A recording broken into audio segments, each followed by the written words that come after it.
कह रही है कि जितना हो सकता है क्या कह रही है, नेक अमल कर लो, कयामत बहुत नजदीक आ गई है।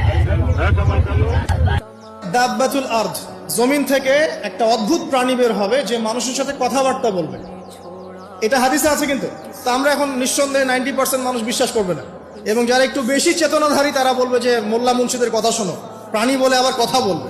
কিন্তু হ্যাঁ, এই কথাটাই যদি নাসা বলে, যে হ্যাঁ একটা প্রাণী আছে পৃথিবীর গভীরে, সে অচিরেই বের হবে এবং কথা বলবে, দেখবেন সবাই বিশ্বাস করছে। দেখেন চিন্তাগত শিরকটা দেখেন।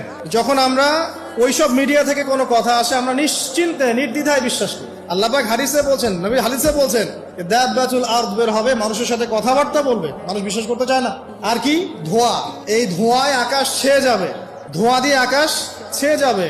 এবং এত বড় ধোঁয়া বিশ্ববাসী কখনো দেখে নাই। এখন অনেকে বলছেন, এখনকার আধুনিক স্কলার যারা, অনেক স্কলারের এটা মত, এটা কিন্তু হাদিসে নাই, তাদের মত হতে পারে যে একটা নিউক্লিয়ার এক্সপ্লোশন হবে। সারা ওয়ার্ল্ড তো এখন নিউক্লিয়ার যুদ্ধের সামনে দাঁড়িয়ে আছে, তখন হয়তো বা ধোঁয়ায় পুরো বিশ্ব ছেয়ে যেতে পারে। এটা তাদের মত, এটা হতেও পারে, নাও হতে পারে।